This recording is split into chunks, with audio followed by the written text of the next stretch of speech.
Marcos, capítulo 7. Nós paramos ontem na passagem onde Jesus ele se retira para fora do território de Israel. O propósito de Jesus é ficar um pouco a sós com os seus apóstolos. Ele vai para uma região chamada de Fenícia, atual Líbano, fica na fronteira de Israel. E nós vamos ver aqui em Marcos 7, 24. Ontem nós falamos do embate de Jesus com a tradição dos anciãos. Fomos até o versículo 23. Quando Jesus mostra para a gente que o que nos contamina não é aquilo que entra pela nossa boca, mas é aquilo que sai dela porque vem do coração. E Jesus então mostra uma série de coisas que saem do coração, e vimos ontem da importância de estarmos sempre mantendo o nosso coração e a nossa mente limpos das influências imundas desse mundo tenebroso. E então agora nós estamos nessa parte final do capítulo 7, que é justamente esse momento onde Jesus ele vai para as terras de Tiro e Sidom, que ficavam na Fenícia, território limite de Israel, onde viviam pessoas gentis, pessoas que não eram judeus. Versículo 24: levantando-se, partiu dali para as terras de Tiro e Sidom, e tendo entrado numa casa, ele queria que ninguém o soubesse. O propósito de Jesus, como eu disse a vocês, era passar um momento a sós com os seus discípulos, com os seus apóstolos, para que pudesse ensinar a eles. Jesus ele tinha pouco tempo às vezes com eles, porque, como nós já vimos, as multidões, ao saberem onde Jesus estava, elas concorriam para aquele lugar, sempre buscando cura e coisas semelhantes. E o propósito de Jesus sempre foi um propósito de ensinar aos seus discípulos. E inclusive ele nos ensinou a darmos essa ênfase no ensino. Vimos quando concluímos o Evangelho de Mateus, o nosso estudo no Evangelho de Mateus recentemente, capítulo 28, Jesus disse: ide por todo o mundo pregando o Evangelho e ensinando tudo aquilo que eu ensinei a vocês. Então Jesus estava num momento desse especial de ensino com os seus discípulos. Agora olha que coisa interessante. Nós conseguimos esconder uma lamparina. A gente pegar essa luz e a gente colocar ela embaixo de uma mesa, ou até aqui mesmo embaixo do púlpito, a gente consegue ofuscar bastante essa luminosidade. Mas é difícil esconder a luz do sol. É a mesma coisa aqui. Era difícil esconder a presença de Jesus por muito tempo. Mas que Jesus quisesse ficar em oculto, isso era uma tarefa muito difícil. Então ele entrou numa casa, ele não entrou numa sinagoga, ele entrou numa casa. Como eu disse a vocês, nós estamos agora aqui fora do território de Israel, numa região limite entre Israel e a Fenícia, o atual Líbano. E ele entrou numa casa, ele queria que ninguém o soubesse. No entanto, ele não pôde ocultar-se. É o que diz o versículo 24. Porque uma mulher, olha que coisa, essa mulher ela descobriu que Jesus estava por ali. Essa mulher tinha um problema muito grave. A sua filha era endemoniada. Você já parou para pensar isso? A gente viu recentemente como Jesus expulsou o demônio do gadareno. Se lembra do que a gente chama de gadareno, né? Porque ele vivia numa região chamada de Gadara. E vimos como uma pessoa endemoniada, ela está fora de si. E aqui é o que acontece com essa mulher. Imagine, você tem uma filha endemoniada. E essa mulher, então, ela não mediu esforços por conta da sua filha. E eu queria refletir com você apenas alguns minutos, alguns segundos. Qual esforço a gente tem feito para que os nossos familiares deixem de ser endemoniados. E antes que você salte e diga, pastor, na minha casa não tem ninguém endemoniado, eu preciso lembrar a você o que está escrito em 1 de João, capítulo 5. Nós sabemos que o mundo inteiro está sob o domínio do maligno, mas nós, os cristãos, somos de Deus. Você já parou para refletir sobre isso? Às vezes a gente tem uma ideia um pouco distorcida de que uma pessoa endemoniada é necessariamente uma pessoa que está fora de si, uma pessoa que está gritando, né, está fazendo coisas assim, do ponto de vista da sociedade, malucas, né? Não necessariamente, irmãos. A pessoa pode estar completamente endemoniada e fazendo coisas racionais, como tentando ficar rico. Existe algo mais diabólico do que isso? Tentar ficar rico? A Bíblia diz que o amor ao dinheiro é a raiz de todos os males. Então, nós que já chegamos a essa conclusão de que temos tantas pessoas sob a influência do maligno, que nós amamos, familiares, amigos, o que nós estamos fazendo? Que tipo de esforço a gente está fazendo por eles? Às vezes a gente nem ora por eles, irmãos. Às vezes a gente nem lembra dessas pessoas. A gente viu hoje, né, a gente orou aqui pela vida do irmão Marcelo, que o pai dele faleceu hoje. Às vezes a gente vai lembrar, não é o caso do irmão Marcelo, o irmão Marcelo já tinha evangelizado, né, o seu pai, a sua mãe, em outras oportunidades, mas às vezes a gente só vai pensar nisso, na vida espiritual de determinados entes queridos, quando eles morrem, quando já não adianta mais. Olha que coisa bonita, que lição bonita essa mulher nos dá. Ela estava preocupada com a filha dela, enquanto a filha dela estava viva. Jesus, ele diz que devemos fazer a obra do Pai enquanto é dia, porque a noite vem quando ninguém pode trabalhar. Então que fique registrado essa importante lição. E só para que eu não me perca, né? Minha cabeça, ela de vez em quando se esquece, eu esqueço de algumas coisas. O título da nossa mensagem de hoje é Poderosa Humildade. Olha que coisa. Poderosa humildade. É o que a gente vai aprender aqui com essa mulher. Às vezes a gente acha que o fato da gente ser humilde, a gente tem um comportamento manso, um comportamento, sabe, que evita conflitos, nós termos uma postura diante das dificuldades de não brigar por nada, não fazer questão pelas coisas. Às vezes a gente pensa que isso é uma demonstração de fraqueza. A Bíblia diz que pelo contrário, isso é uma demonstração de poder espiritual. Somente aqueles que verdadeiramente são visitados poderosamente pela graça de Deus têm a capacidade de renunciar, de abrir mão. A palavra humildade, ela vem justamente dessa capacidade de ser humilhado. Foi isso que Jesus nos ensinou. Lá em Filipenses capítulo 2, o apóstolo Paulo diz que habite em nós o mesmo sentimento que houve em Cristo Jesus, que sendo Deus não tomou como usurpação o ser Deus, mas em tudo se humilhou. E aqui a gente vai aprender sobre isso. Essa mulher cuja filhinha, olhe como Marcos coloca a filhinha, a ideia de que a filha dela era pequena. Era ainda pequena, talvez não fosse nem adolescente. Imagine, uma criança endemoniada. Que cena, né? Triste. Mais do que assustadora, é uma cena triste. Essa mulher cuja filhinha estava possessa de um espírito imundo, tendo ouvido a respeito dele, veio e prostrou-se aos seus pés. Ela não era judia, irmãos. Ela não conhecia as leis judaicas, mas ela acreditava no poder do Messias. Ela acreditava em tudo aquilo que ela havia ouvido acerca de Cristo. Ela sabia que ele tinha poder.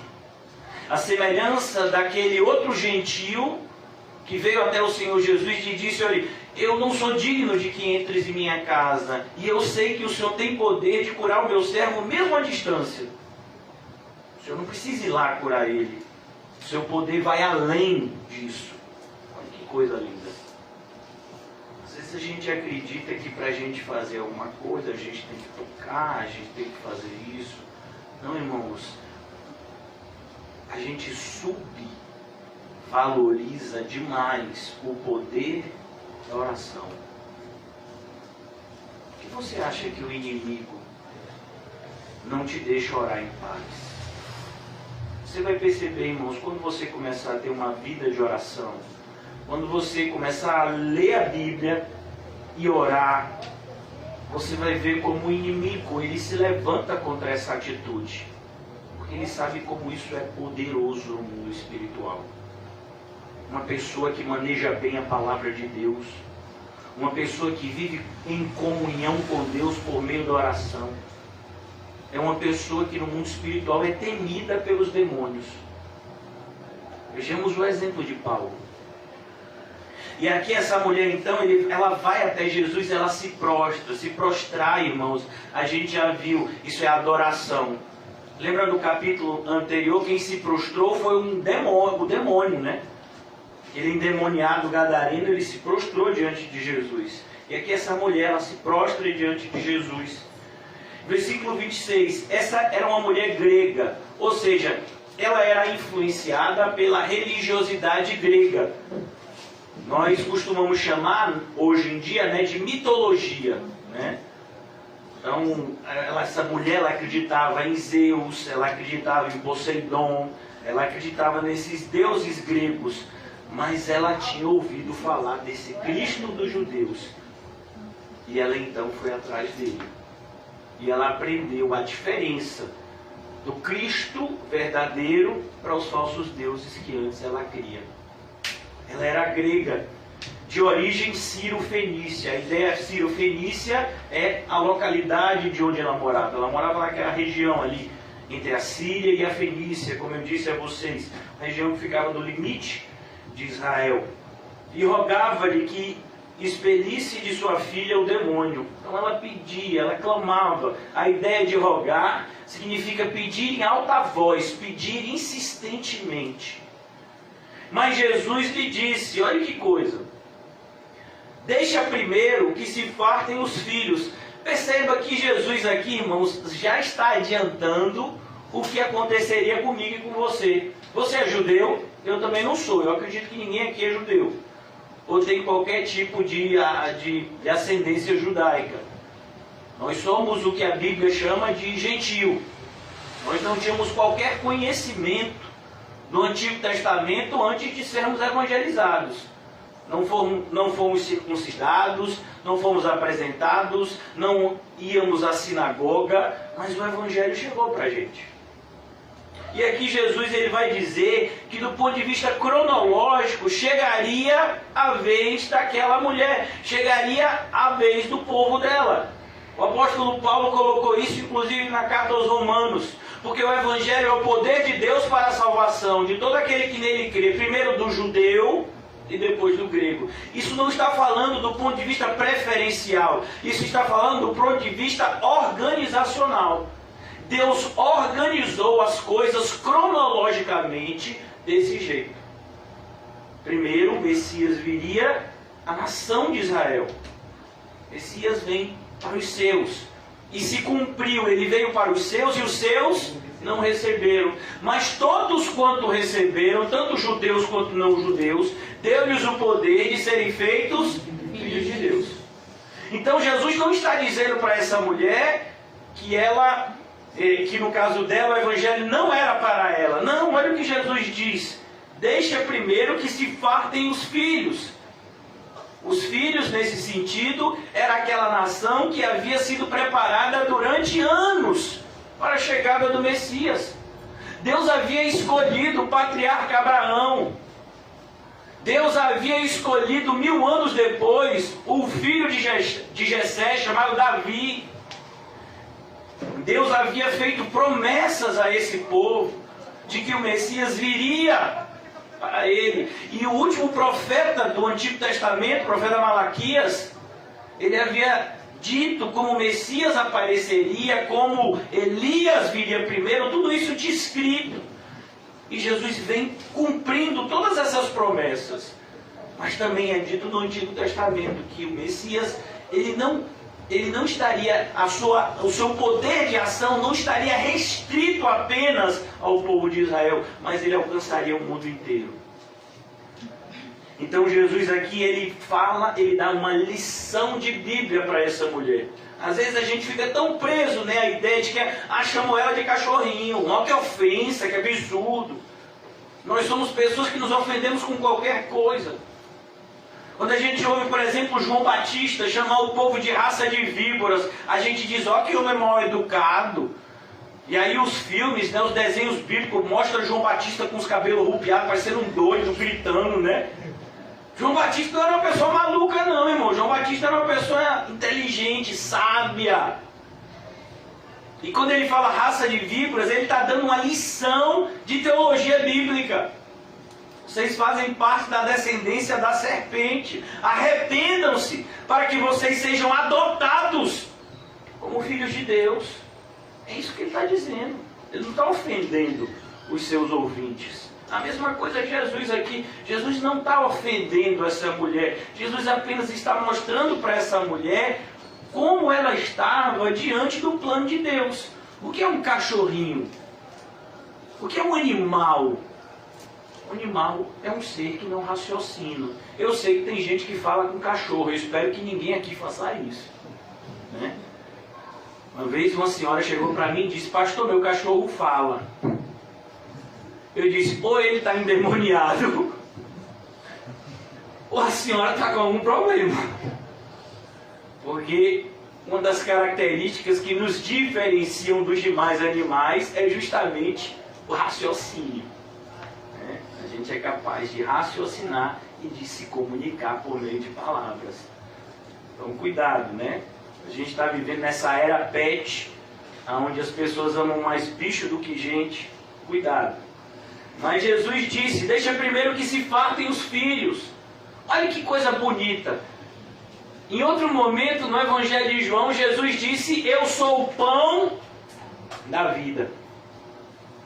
E ele falou algo que escandalizou os ouvintes e que até os seus discípulos deixaram de segui-lo por conta disso que ele falou. Olha o que ele disse. Ele disse, quem não comer da minha carne e não beber do meu sangue, não tem parte comigo. Imagine. A pessoa disse, rapaz, eu não como carne humana não. Que história é essa? Beber sangue? Não, eu não vou beber sangue não. Porque as pessoas não estavam entendendo o que Jesus estava falando. Às vezes a gente se comporta assim. Então deixa primeiro que se fartem os filhos. Ele veio para alimentar aquele povo. Como ele disse, quantas vezes ele olhou para aquela multidão, e a gente já leu aqui, e via eles como ovelhas que não tem pastor, e ele se compadecia deles. Como ele mostrou compaixão àquela multidão que estava ouvindo ele pregar, e ele disse para os discípulos, para os seus apóstolos, a gente tem que providenciar comida para eles. E ele então multiplica os pães e peixes, mostrando compaixão, mostrando todo o cuidado pastoral dele. Ele que é o bom pastor por excelência. Então o que Jesus está dizendo aqui é uma aula de Bíblia, irmãos. E a gente passa por esse texto aqui e nem entende às vezes direito. Fica focando somente achando que Jesus ofendeu a mulher. Quando na verdade Jesus deu uma aula para essa mulher. De Bíblia, uma aula intensiva de Bíblia para uma pessoa que nunca tinha ouvido falar do Deus de Israel. Jesus deu um intensivão para ela, né? Tem muitos de nós que estão precisando de um intensivão. Mas Jesus lhe disse, deixa primeiro que se fartem os filhos, porque não é bom tomar o pão dos filhos e lançá-los aos cachorrinhos. Jesus não está dizendo que aquela mulher em específico era uma cachorra. Ele está dizendo que o povo que não conhecia a lei de Deus, que não estava familiarizado com a revelação do Antigo Testamento, ele não entendia Deus. Ele não conhecia Deus. A gente conhece a Deus por meio da sua palavra. É por isso que tem um louvor, eu chamo de louvor, né? Mas não é nenhum louvor, né? Uma música herética, que é até bonita, né? A sinfonia, eu acho que é a harmonia que chama, né? É bem bonita. E foi gravado, inclusive, é cantado até por cantores seculares, que é aquela música que ninguém explica a Deus, não tem? Mas eu acho que é um grupo cristão que fez, não foi? Ou não é não cristão? Ninguém explica a Deus, do judeu ao ateu, ninguém explica a Deus. Irmão, isso é uma heresia. Como assim ninguém explica a Deus? E esse livro é para quê? É um enfeite? Isso aqui é um espanta-mosquito na sua casa? Isso daqui é para revelar Deus para o seu povo. Não entende de Deus? Quem é que não entende de Deus? Quem não tem o Espírito Santo. É isso que Paulo vai dizer em Coríntios. Aquele que não tem o Espírito, as coisas de Deus parecem loucura. Nós, porém, temos a mente de Cristo. Como assim ninguém explica a Deus? Que história é essa? A Bíblia explica, sim. Diz qual é a vontade de Deus, diz como Deus criou todas as coisas, diz qual é o propósito da criação, diz inclusive como Deus irá dar um fim, consumar todas as coisas e recomeçar de maneira perfeita no céu e lançar aqueles que rejeitarem o seu plano redentivo no inferno. Como assim ninguém explica? Está tudo explicado. As pessoas é que não querem ouvir. Como que tem, a Bíblia diz como aquele que tem comichão no ouvido. A ideia é como alguém que tem um mosquito no ouvido. É assim a pessoa que não tem o Espírito e ela se sente incomodada quando a revelação de Deus chega até ela. Então Jesus está dizendo para essa mulher, você faz parte daqueles que não conhecem a Deus. A ideia de cachorro é essa. É a ideia de uma pessoa que não raciocina biblicamente. É uma pessoa que adora a um Deus que não existe. Isso é irracional. Lá na Bíblia, lá no livro de Salmos diz o louco, o insensato no seu coração, não existe Deus. E nada é mais irracional, como nos é dito nos livros proféticos do Antigo Testamento, do que você criar um Deus de madeira, um Deus que você faz com suas próprias mãos, e depois se prostrar diante desse Deus. Imagine, você fez o Deus, e agora você se prostra diante dele. Como assim? Um Deus que você fez com suas mãos, ele agora vai fazer o quê? É isso que ele está chamando de ser cachorrinho. Essa irracionalidade, dessa religiosidade desprovida de entendimento. É isso que é ser um cachorro do ponto de vista bíblico. E o pior, o cachorro ainda morde aquilo que ele não conhece. Não é assim? Por exemplo, quem tem cachorro em casa, ele vai morder o seu dono só se ele tiver algum problema com o dono, ou o dono fez alguma coisa contra ele. Mas normalmente o cachorro ele morde quem ele não conhece, não é assim? Quando você bota lá, você tem um outro dia, rapaz, eu fiquei com medo. Eu fui levar minhas filhas para passar, foi o menor cachorro que eu já vi. Eu não sabia se era um cachorro ou um rato. O bicho era desse tamanho assim. Acho que era aquele negócio de pinche, né? Diz que se você der um susto nele, ele morre no coração. Eu chego a passei longe. O pessoal já fica dizendo que eu não gosto de bicho. Vai aí, ó. Eu chuto o cachorro sem querer, o meu tamanho, piso sem querer. Eu digo, olha, vamos passar por outro lado, viu? Então, você pega um pinche daquele e escreve. Você tem um pinche daquele desse tamanho, escreve, né, na porta da sua casa. Cuidado, cão perigoso. Tem gente que faz isso, né? Ele fica procurando, cadê o cachorro? Olha o tamanho do cão de guarda. Né? Então, a ideia de cachorrinho é essa. É que ele ataca aquilo que ele não conhece. Não é só que ele não conhece, é que ele ataca aquele que ele não conhece. Às vezes você vai até fazer um carinho, ele vai lá e dar uma mordida na sua mão. Né? Então, essa é a ideia de cachorro, não é uma ofensa, mas é uma explicação posicional daqueles que não conhecem a Deus. Aqueles que não conhecem a Deus se portam desse jeito. E você vai ver, por exemplo, que o apóstolo Paulo vai usar essa linguagem. Ele diz, cuidado com os cães. Será que Paulo está falando dos cachorros, lá em Filipenses? Não, ele diz, cuidado com os maus obreiros. Olha, ele coloca na mesma linguagem bíblica. Jesus vai dizer também, em outra passagem, não dê pérolas aos porcos e nem as coisas santas aos cães. Então a ideia de cachorro aqui é uma ideia espiritual, explicativa de como estão determinadas pessoas diante de Deus, quando ela se opõe a Deus, quando ela não aceita, quando ela não conhece e não quer conhecer a revelação de Deus. Então Jesus fala isso. Por isso ele fala essa linguagem, que para muitos parece o quê? Ofensiva. Ainda mais na nossa sociedade, que se ofende com tudo, né? Porque não é bom tomar o pão dos filhos e lançá-lo aos cachorrinhos. Ela, porém, lhes respondeu, sim, Senhor, mas os cachorrinhos, olha que coisa linda. Ela está dizendo, eu sei quem eu sou. Eu sei que eu não conheço o Antigo Testamento. Eu sei que eu não sei nada de Abraão, de Isaac, de Jacó.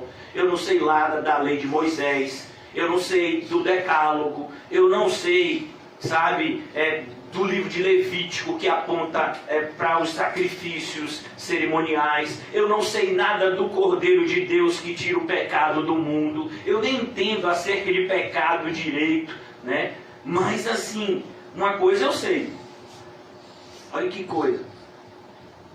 Que o Deus verdadeiro, Ele é misericordioso. E ela está dizendo aqui, não é que Ele vai me dar um pedaço do pão, mas se cair uma migalha, já lhe é suficiente. Ele é misericordioso e todo-poderoso. Ele não precisa nem me dar um pedaço de pão, só uma migalha já é capaz de fazer muito mais do que eu preciso. Às vezes a gente tem uma ideia diminutiva de Deus. Como se Deus não fosse o suficiente, como se Deus não fosse poderoso o suficiente para nos ajudar em nossos problemas. É por isso que a gente se desespera, né? Por exemplo, quando você vê uma barata e grita, né? É porque você não está crendo na soberania de Deus. Aí não, pastor, não tem nada a ver. Né? Cara, mataram ele, meu filho. Flexível, quem não conhece, flexível é um ratinho. Ele fica sempre passando de um lado para o outro. A linhagem dele aí, mas foi embora. Né? Eu acho que depois que limpou tudo, não foi? Eu acho que ele se desviou. Ele saiu do nosso meio porque não era dos nossos. Né? Flexível, o ratinho, passava aqui em cima. E a gente chamava ele de flexível porque ele não ficava para assistir o culto, ele passava de um lado para o outro, parece os cristãos que a gente conhece, né? E vem um dia, falta 50, né? Então aqui ele diz, ele porém respondeu sim, ela porém respondeu sim, Senhor, eu sei quem eu sou. Olha que coisa, eu sei quem eu sou. E aqui, irmãos, olha, a ideia dessa mulher é muito bonita, porque quando Jesus vai nos ensinar, por exemplo, a respeito de uma oração que nos justifica diante de Deus, ou seja, uma oração que evidencia a nossa salvação, ele pega um publicano, que era uma pessoa que era rejeitada do ponto de vista religioso da sociedade judaica, e ele diz, um publicano subiu ao templo para orar, e orava como, batendo no seu peito, ele não se achava digno. O judeu, ele ora até hoje, com o corpo e com a boca, ele faz esse movimento assim, olhando para o alto, que é o trono de Deus. Mas esse publicano específico, ele batia no peito e não ousava olhar para cima, e ele dizia, tem misericórdia de mim. A palavra misericórdia também pode ser traduzida como ser propício a mim, que sou pecador. Ele estava confiando ali apenas na misericórdia de Deus, e declarando a sua culpa diante de Deus. E Jesus diz, esse desceu o quê? Justificado. O outro, que ficava enaltecendo a si mesmo, foi justificado? Não. Então a gente olha para essa mulher e ela tem muito a nos ensinar, irmãos, acerca dessa poderosa humildade que a igreja não pode perder. Isso é tão importante, irmãos. Você sabe qual foi o motivo que Jesus deu um presente para Paulo que muitos de nós rejeitariam? O espinho na carne. E quem quer um espinho na carne? Se você quiser, no final eu vou orar por você, né? Para Deus enviar um para você. E esse espinho na carne era um mensageiro de Satanás que esbofeteava o apóstolo Paulo de dia e de noite. E aí Paulo pediu de repente para Jesus tirar o espinho na carne. Paulo não estava entendendo o que estava acontecendo. Jesus vinha até ele e disse: Paulo, foi eu que mandei. Fui eu que coloquei, por assim dizer, esse espinho, para que você não perca a sua humildade. É assim que a gente traduz a palavra lá, para que você não se ensoberbeça com as revelações que você recebe. Às vezes a gente pode se ensoberbecer. Você está aprendendo o que muitos evangélicos não sabem, o real significado do texto sagrado. Se você prestar atenção, por exemplo, só nesse estudo, você vai sair sabendo o que muita gente não sabe. Se você prestar atenção, por exemplo, a gente está fazendo uma série no Evangelho de Marcos. Imagine, você conheceu o Evangelho de Marcos.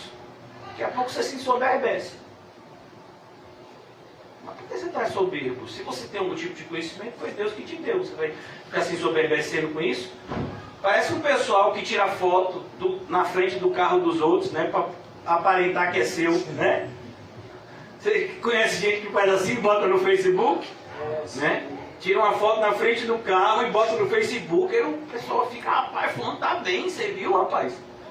Aí depois pergunta: fulano, você tá com aquele carro? Eu: não, meu filho, tirei a foto, só na frente, né?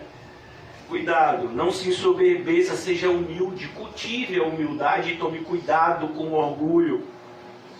A Bíblia diz que a soberba precede a queda.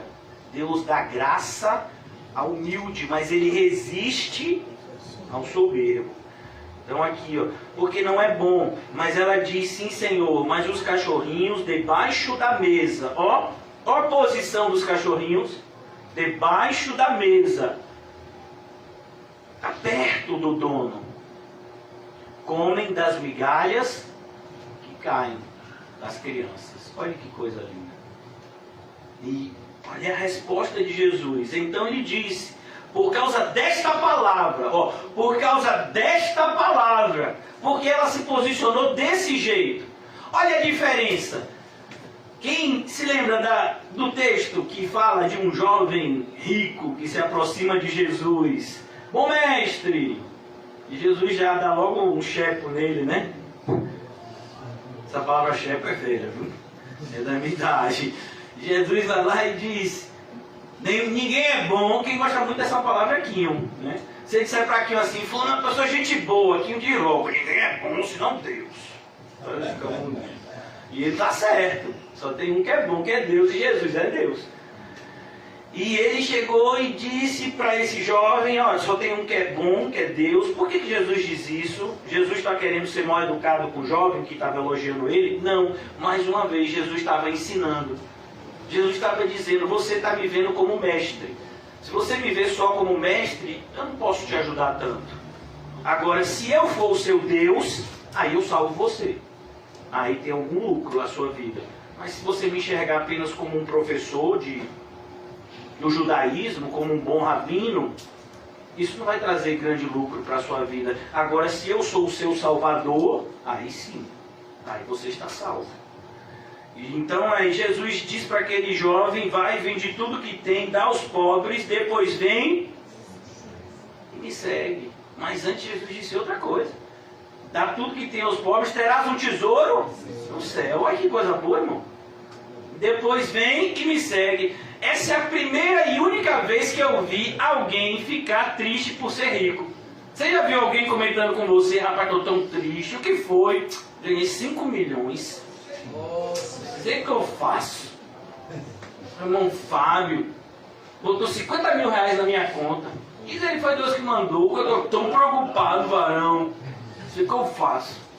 Já pensou, irmão? Se tivesse problema? Se tivesse problema, o Paulinho já está ali dizendo que pode te ajudar. Então esse jovem, ele foi embora porque ele era muito rico. Agora essa mulher, ela era humilde. Percebeu como a riqueza é perigosa? E a humildade muitas vezes é uma bênção? Mas uma coisa a gente tem que tomar cuidado: humildade não tem nada a ver com ter dinheiro. Humildade tem a ver com o fato de você se enxergar direito no espelho. Por exemplo, se eu perguntasse para você quem é o maior pecador do mundo, quem é o pecador que você mais conhece, o maior pecador que você conhece, Você diz, pastor, não sei, acho que Hitler, Gengis Khan. Rapaz, tem gente ruim, né, rapaz, no mundo. Eu digo, e você, miserável? Não, pastor, eu não tô não. Eu também não sou bom assim, mas também não sou tão ruim. Se você não é o maior pecador que você conhece, você não se conhece direito. Porque a ideia é que tem pecados que eu e você cometemos que só quem sabe quem é a gente, Deus. Principalmente quando a gente é cristão. Quando a gente é cristão, o Espírito Santo está sempre nos exortando e a gente vai deixando de pecar com as nossas mãos, com a boca, a gente vai vigiando. Mas os pecados do pensamento é uma luta, irmão. Quando a gente viu, a gente já pensou algo de ruim e a gente fica tão triste com isso, né? Então, por isso que Paulo diz, dos pecadores, o maior que eu conheço sou eu. Então aqui é importante a gente cultivar essa humildade, a gente se olhar no espelho e dizer, eu sou um pecador miserável. Às vezes, do ponto de vista da igreja bíblica correta, muitas vezes a gente diz, somos um pecador, somos pecadores miseráveis, mas internamente a pessoa não se vê assim. A pessoa até canta, graça maravilhosa que alcançou um pecador miserável como eu. Mas você se enxerga como um pecador miserável? Ou você continua com essa visão que o mundo te dá? Não, existe gente muito ruim e existe eu. Eu sou um cara legal.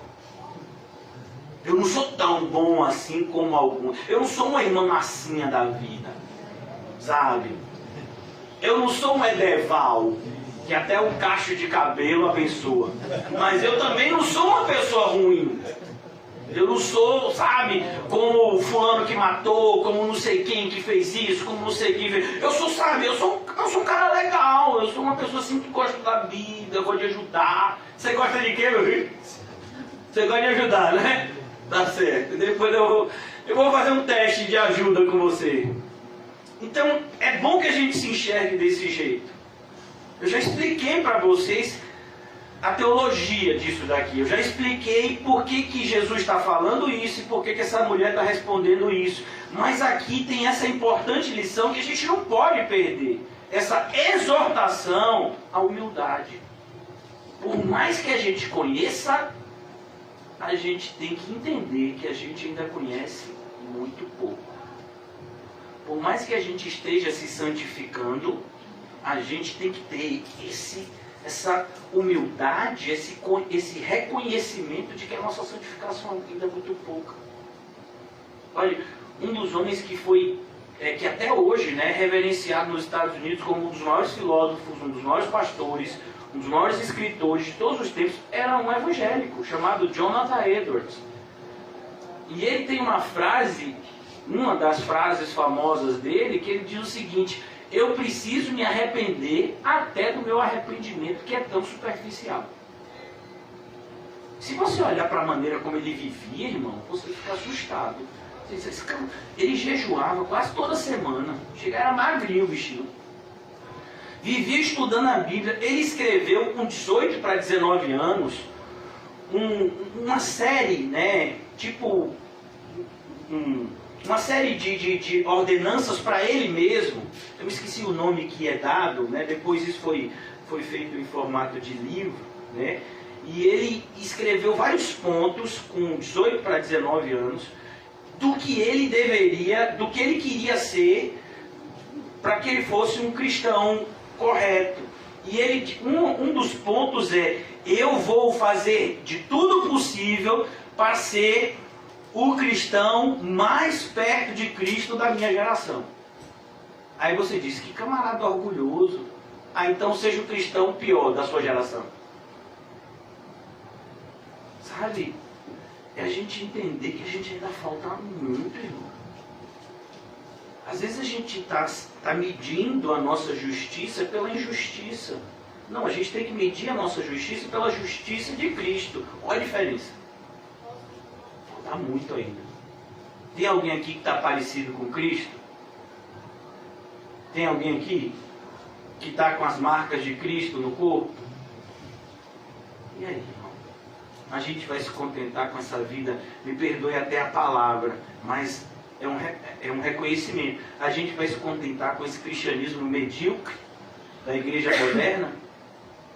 Porque se a gente for olhar para a igreja evangélica moderna e a gente for olhar para a história da igreja e ver como viviam os cristãos antes de nós, o cristianismo da gente hoje é medíocre.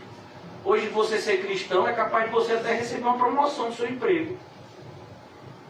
Ah, você é cristão, você é evangélico? Ah, não, então vou botar você numa função boa. Dependendo, né, do cristianismo que você faz. Hoje você tem um mercado evangélico, imagine. Você vai em livraria, você compra CD, DVD, você tem show evangélico. Não está tendo show evangélico agora por conta da pandemia, mas tem show evangélico. Sabe, tem coisas que são vendidas para os evangélicos para facilitar a vida dos evangélicos. Temos que tomar cuidado, irmãos. Viver um cristianismo cada vez mais próximo desse livro aqui. Ó. Esse é o livro de Deus para o seu povo, que somos nós. Então ela diz, olha, uma migalha, Senhor. Uma migalha. Se lembra daquela mulher do capítulo anterior? Eu só preciso tocar na orla do manto. Ó, a orla do manto, irmãos, era a parte mais... É a parte mais baixa da roupa daquela época, né? É o que a gente chamaria de a barrinha da calça. Eu não preciso nem tocar na roupa dele, eu não preciso tocar no cabelo, na mão, eu não preciso que ele toque em mim, quem sou eu para ele tocar em mim? Mas se eu tocar na barra da calça dele, eu vou ser curado. Ó. Isso é o reconhecimento do poder daquele que é o nosso Salvador. Às vezes a gente ofende a Deus com a nossa incredulidade. Versículo 29. Então lhe disse, por causa desta palavra, podes ir, o demônio já saiu da tua filha. Não é maravilhoso isso? Ele nem disse, o demônio vai sair agora. Não, ele já saiu. Acho tão bonito. Às vezes poucas pessoas, mas algumas pessoas eu já conversei e eu vi uma sinceridade. Pastor, eu quero me reconciliar com Deus. Eu sinto que eu magoei o Senhor, eu sinto que eu me afastei do Senhor e eu tenho um desejo verdadeiro de voltar a ficar perto de Deus. Aí eu costumo dizer para essas pessoas, você já está perto dele. Porque se você confessou e deixou, você já alcançou misericórdia. A gente pode até orar agora para agradecer essa festa no céu que aconteceu quando um pecador se arrepende de fato. Mas não orar para que você se reconcilie com Deus, porque se isso já aconteceu quando você confessou e deixou. A mesma coisa dessa mulher. Bom, o demônio não vai sair agora porque você teve essa atitude de fé. Não, ele já saiu enquanto a gente estava conversando aqui. Essa é a ideia. É importante, irmãos, a gente ter um posicionamento de fé. Salmo 37 diz, entrega os teus caminhos ao Senhor e confia nele. A gente está confiando, principalmente nesse período que a gente está vivendo. Como é que está a nossa confiança? Confia nele. E aí ele diz, e ele tudo fará. Eu acho tão bonito o Salmo 46. O Salmo 46, ele foi escrito. O pano de fundo do Salmo 46 é justamente a invasão por parte de um império muito poderoso. O império mais poderoso da sua época era o Império Assírio. Eles tinham destruído o reino de Israel e eles estavam agora indo invadir o reino de Judá, que era bem menor que o reino de Israel. E o rei de Israel, o rei de Judá nessa época era um homem de Deus chamado, como era o nome dele? O rei Ezequias. E lá tinha um profeta também, que tem um livro na Bíblia, que era um homem de Deus, Isaías. E aí o rei chegou lá, nem foi o rei, ele mandou o seu servo lá. O servo chegou com a cabeça de um monte de rei dominado. Ainda fez chacota do reino de Judá. Disse, ó, vocês são tão pequeninos que se você arranjar soldado, eu empresto o cavalo para poder ter graça à guerra. E aí o rei foi orar, pediu para o profeta perguntar a Deus qual deveria ser a postura do povo. E é nesse momento que Deus fala com Isaías, que manda o recado para o rei e diz: ó rei, eles não ofenderam a você, eles ofenderam a mim. Nessa guerra, vocês não vão tocar na espada, vocês não vão fazer nada. Aquietai-vos e sabei que eu sou Deus. E aí durante a noite Deus enviou só para humilhar. Deus não enviou uma legião de anjos, ele podia fazer isso. Ele enviou um anjo. Para aquele que disse que emprestava cavalo: eu empresto 2.000 cavalos para vocês, se vocês arranjarem cavaleiros para montar. Ele disse: é assim? Eu vou enviar só um anjo. E ele matou mais de 180.000 soldados assírios em uma noite. Olha que coisa. Então aquele salmo é escrito: aquietai-vos e sabei que eu sou Deus. Às vezes está faltando isso na sua vida e na minha. Às vezes a gente está demais, né? Desesperado demais, gritando demais. Deus me ajuda, acorde! Calma, meu filho, calma. Você não confia em Deus? Confio, pastor, mas o senhor me gritou, me assustou. Confio em Deus, até no grito, né? Essa mulher confiou. Imagine. E ela confiou sem ver, porque Jesus disse: o demônio já saiu. Mas ela teve que acreditar, não foi? Ela ainda ia voltar para casa e ver se aquilo era verdade ou não.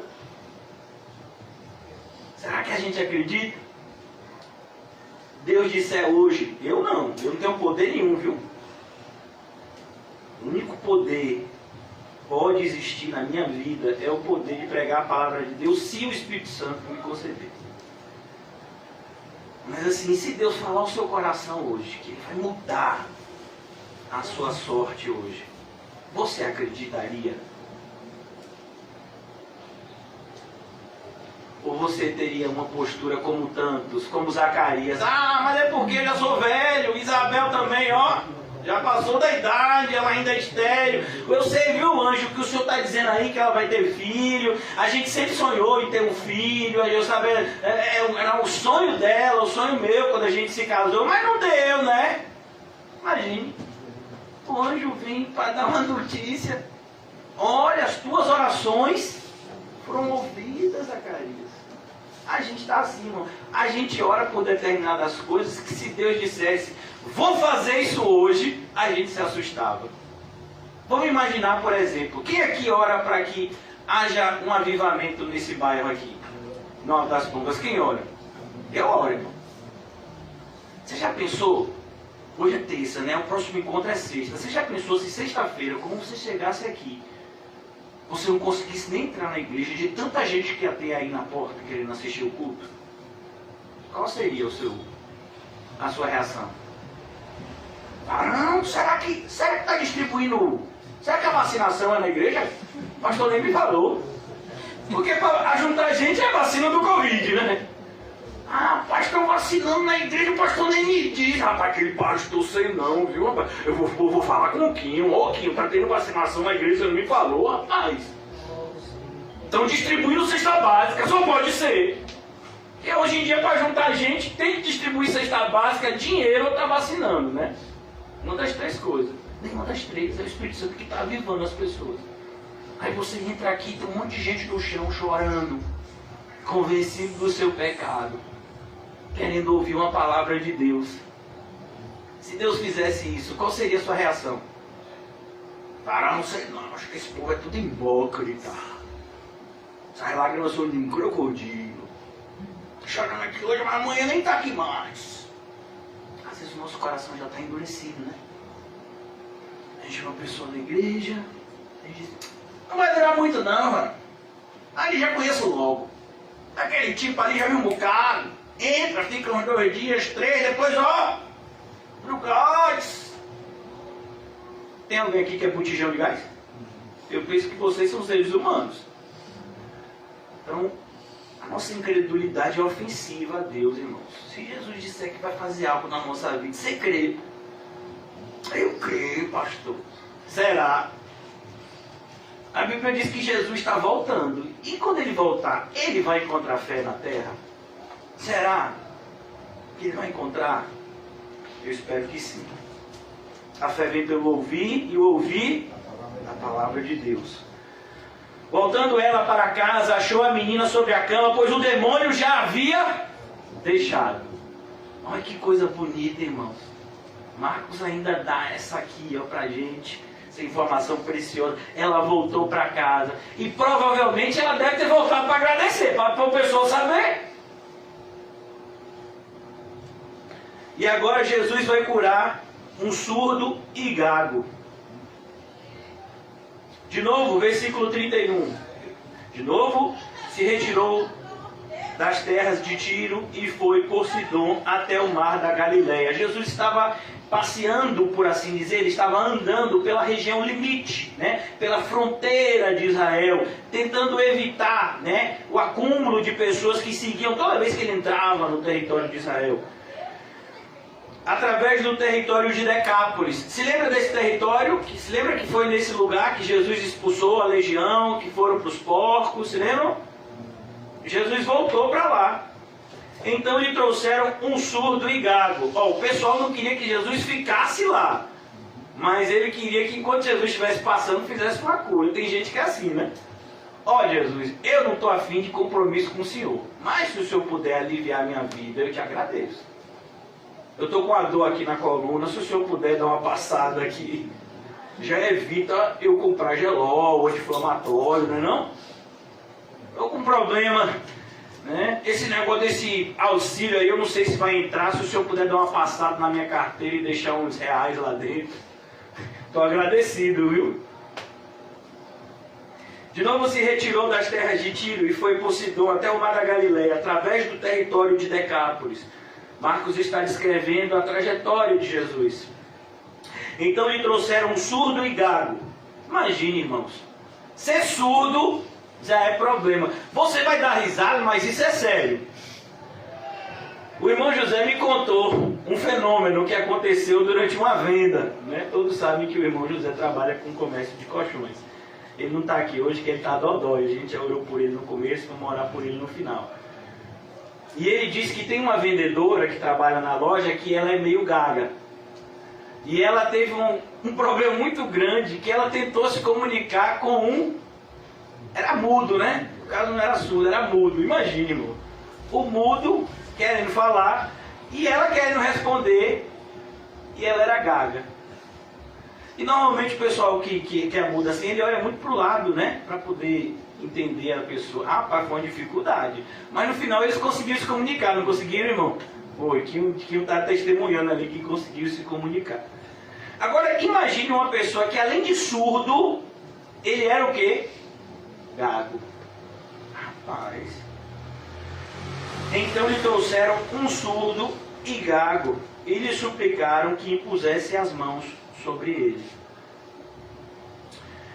Jesus, tirando-o da multidão à parte, pôs-lhe os dedos nos ouvidos e lhe tocou a língua com a saliva. Talvez você fique com nojinho, né? Porque olha o que Jesus fez. Jesus pôs o dedo nos ouvidos dele e depois de enfiar no ouvido. Irmão, eu sei que tem gente aqui que é higiênica, mas tem gente aqui que os ouvidos aqui, a última vez que limpou foi quando tinha 5 anos de idade, né? E haja cera. E aí Jesus tocou no ouvido e depois tocou na língua da pessoa. O problema daquela pessoa era onde? No ouvido, ele era surdo, e na língua, porque ele era gago. E aí às vezes a gente fica se perguntando, por que Jesus fez isso? Será que agora, se aparecer uma pessoa surda e gaga aqui, eu aplicar essa fórmula mágica, será que funciona? Jesus não está ensinando fórmula mágica, muito pelo contrário. Jesus está mostrando para aquelas pessoas que Deus opera quando quer e como quer. Olha que coisa, preste bastante atenção. Usem a resposta para isso daqui, está no versículo anterior. Lhe trouxeram um surdo e gago, olha o que diz o versículo 32, e lhe suplicaram que impusesse as mãos sobre ele, para que ele fosse curado. O povo estava dizendo, ó Jesus, eu sei como se cura, eu só não tenho poder. É como se eu estivesse ensinando Jesus a curar. Você já imaginou isso? Tem gente assim, eu conheço umas pessoas que quando vão no médico, ficam querendo dar aula para o médico. Eu já fui pro médico com gente assim. Chega no médico e diz assim: olha, fulano tá com isso aqui, e aí o senhor passa aí, por favor, um anti-inflamatório, um antibiótico. O médico olha assim: vem cá, eu já tive presente nessa cena. Vem cá, o médico é a senhora ou sou eu? Não é desse jeito. Eu vou fazer uns exames aqui. Depois que fizer esses exames, aí a gente vai ver o que essa pessoa tem. Não, eu conheço, rapaz. Daí é isso e isso, rapaz. Bateu certinho. Me dê, por favor. Olha, eu só vim aqui porque lá na farmácia o camarada não quer me vender um antibiótico. Tem que ter receita. Eu vim aqui para mais dar receita, viu, doutor? Porque eu sei tratar. Você fez quantos anos de medicina? 0. Então, aqui a gente vê algo muito pior, né? Numa escala muito maior. Esse exemplo é só você cair em si, por assim dizer. Às vezes a gente quer ensinar Jesus como fazer as coisas. Olha, Jesus, impõe a mão aqui e aí ele vai ser curado. Meu filho, você viu o que a mulher falou aqui? Jesus nem foi na casa e o demônio saiu. Imagine, quer dizer que Jesus precisava impor a mão? Jesus podia dizer uma palavra para ele ser curado. Quantas vezes Jesus curou assim? Ah, você quer o quê? Quer ver? Então você veja. Pronto, aí a pessoa começou a ver. Já teve outra pessoa que Jesus fez o quê? Lodo e disse para se lavar no tanque. Você vai ver que tem várias curas de cegueira na Bíblia. Nenhuma é igual a outra. Estude os evangelhos para você ver. Que interessante isso. Nenhuma é igual a outra. Porque Jesus está querendo mostrar justamente o que a igreja de hoje quer fazer. Como se existisse uma fórmula mágica. Esses dias, há um tempo atrás, né? Deve ter alguns anos, eu ouvi uma propaganda no rádio dizendo: venham domingo, tem culto. Aí dizia os horários: 7, 9, meio-dia, 4 da tarde, 7 da noite. Eram 6 cultos por dia. Venham pregar a sua bala ungida. Aí você pensa: vem cá, uma bala ungida? É bala de negócio de confeito, né? Não é de atirar, não. Ah, é para eu matar meu inimigo. Não era isso não, viu? Não chegou a esse ponto. Mas ele disse: vem pegar sua bala ungida e você vai dar para aquela pessoa que tem qualquer vício, e ela vai chupar essa bala e o vício vai passar. Então, se o camarada for usuário de droga, se for viciado em televisão, se for viciado em videogame, se for viciado em celular, tem alguém que é viciado em celular, que fica no joguinho o dia todo, vai chupar essa bala e vai ser curado. Você imaginou, irmão? Você acha que isso funciona mesmo? Água benta, óleo ungido, é tudo a mesma coisa. É como se a gente quisesse criar uma fórmula mágica. Não, você vai... Sabe essa água que está em cima? Hoje em dia tem um problema, mas tinha um pregador de antigamente que dizia: bote um copo de água em cima do televisor. Só que os televisores já é tudo fininho, né? Tem um problema. Bote em cima do televisor, eu vou orar. Quando terminar a oração, você vai beber essa água e você vai ser curado. E o pessoal fazia. Não tem fórmula mágica. É a fé. Sem fé é impossível agradar a Deus. Mas a gente está sempre atrás do que? De uma fórmula. Uma fórmula mágica. Fórmula mágica só existem nos lábios dos falsos mestres e dentro das falsas igrejas. Jesus não veio nos ensinar fórmula mágica, mas nos ensinar um caminho de salvação. Jesus retirou da multidão a parte, pôs o dedo nos ouvidos e tocou a língua com a saliva. E depois, erguendo os olhos ao céu, suspirou e disse: Efatá, que quer dizer abre-te. Olha como Marcos sabia que eu e você não entendemos nada de aramaico. Efatá aqui é em aramaico. Era a linguagem de Jesus. Pastor, Jesus não falava o hebraico? Não. Na época de Jesus, na Palestina, havia acontecido, né, uma mistura muito grande de gente, porque aquela região havia sido dominada por povos, né, de maneira sequenciada. Né? Primeiro foram dominados pelos sírios, depois vieram os caldeus, depois os medo-persas, depois os gregos, finalmente chegaram os romanos. Então isso fez com que houvesse uma alteração, e então surgiu esse idioma que era parecido com o hebraico, mas havia algumas diferenças, que era o aramaico. Na época de Jesus falava naquela região o aramaico. Quem falava o hebraico eram os religiosos que mantinham essa linguagem tradicional. Mas o povão mesmo, ele falava o aramaico, né? Em virtude dessa constante mudança, né, de domínio, houve uma alteração na maneira do povo se comunicar e surgiu então essa linguagem chamada de aramaico. E aqui quer dizer efatá, que quer dizer abre-te. Então Marcos traduz para os seus ouvintes que não sabiam falar o aramaico, nem o hebraico. Isso quer dizer abre-te. Então era como se Jesus estivesse dando uma ordem. Por que ele é surdo? Porque o ouvido está fechado. Porque ele é gago? Porque a língua dele está presa. Então vai abrir a língua e vai abrir o ouvido. Abriram-se os ouvidos e logo se lhe soltou o empecilho da língua e falava desembaraçadamente. Olha que coisa bonita. Jesus tem poder para fazer muito mais do que pedimos ou pensamos. Mas lhes ordenou que a ninguém o dissessem. Contudo, quanto mais recomendava, tanto mais eles o divulgavam. Olha que coisa interessante. Jesus nunca desejou ser conhecido como um santo milagreiro. Jesus, ele sempre buscou ensinar às pessoas o caminho de salvação. Eu sou o caminho, a verdade e a vida, e ninguém vem ao Pai a não ser através de mim. Quando ele começa a pregar, ele começa pregando muito parecido do que João Batista pregou antes dele. Arrependam-se, porque chegado até vocês o reino dos céus. É isso que Jesus vai ensinar. Essa reconciliação entre Deus e os homens por meio dele.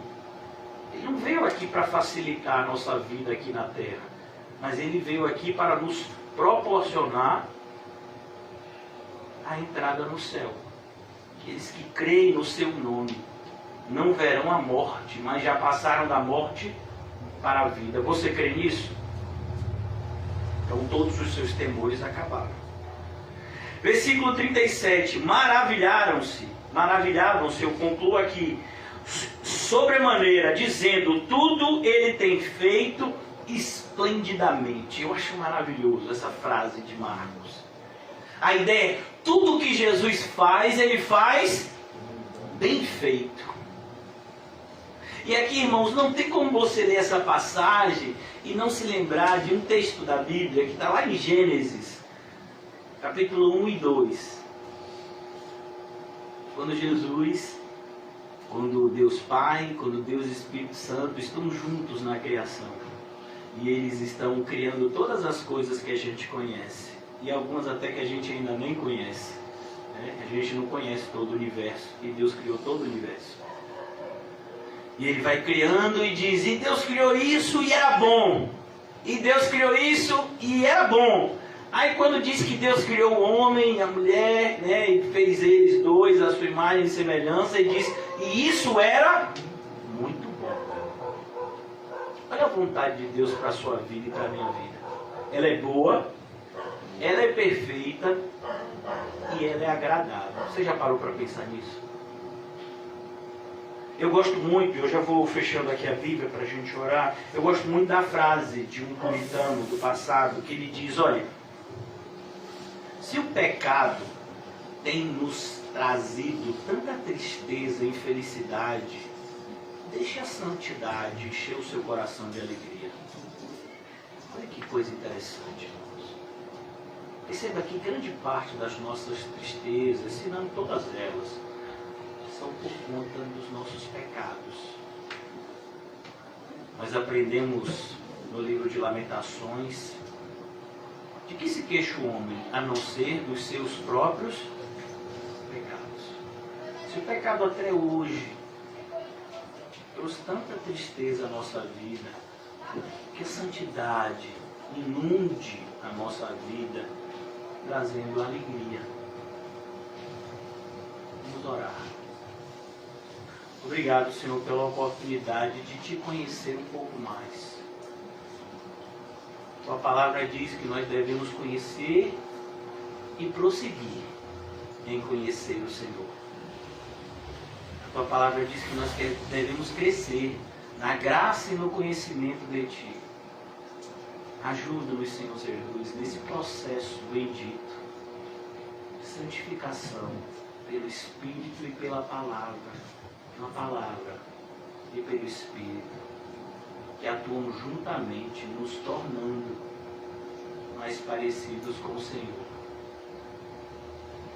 Ó Deus, Tu nos conheces.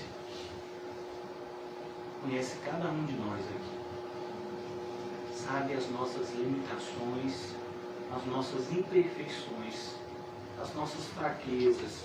O Senhor sabe dos pecados internos que ainda lutamos fortemente contra eles. Nós clamamos nessa noite que o Senhor nos ajude. Aprendemos que sem Ti nada podemos fazer, mas aprendemos também que com o Teu auxílio todas as coisas para nós se tornam possíveis. Que seja possível para nós, Senhor, viver uma vida santa, viver uma vida que Te agrade e que, agradando a Ti, conheçamos a verdadeira felicidade. Ó Deus, oramos mais uma vez pela vida de Dylan, pela vida de Osana, pela vida de José, nossos irmãos amados que estão enfermos nesse momento. Seja o socorro bem presente na vida deles, Senhor. Oramos também pela vida do nosso amado irmão Marcelo. Teve hoje essa notícia tão difícil de receber, o falecimento de um ente querido. Que o Senhor inunde o coração dele, Senhor, de amor, de consolo, de conforto. Ele se sinta abraçado, cuidado. Que ele entenda que ele não está órfão. Ele continua tendo um Pai que o ama e que está no céu. E que debaixo desse consolo ele possa consolar os outros. Em nome de Jesus. Essa casa que tem tristeza por conta do luto, que o Senhor seja a alegria. Abençoa, meu Deus, a nossa pequena congregação. Nos faz, de fato, sermos um luzeiro, Senhor, nessa comunidade do Alto das Pombas. Não nos deixa viver vidas que envergonham o Evangelho. Nem nos permita sermos acometidos pela loucura de sentirmos vergonha do Evangelho. Mas que corajosa e ousadamente venhamos a viver e promulgar as Tuas verdades eternas. Ajuda-nos a sermos luz, a sermos sal, a fazendo de tudo para com todos, para, se possível, salvar alguns, sermos participantes da Tua obra bendita, que salva pecadores, dos quais nós somos os principais. Ajuda-nos, Senhor Jesus, a sairmos nessa noite da Tua casa, consolados, confortados, renovados para a Tua glória. Em nome de Jesus, amém e graças a Deus. Saúdem-se mutuamente com um cumprimento santo e não se esqueça de dizer para você mesmo que Deus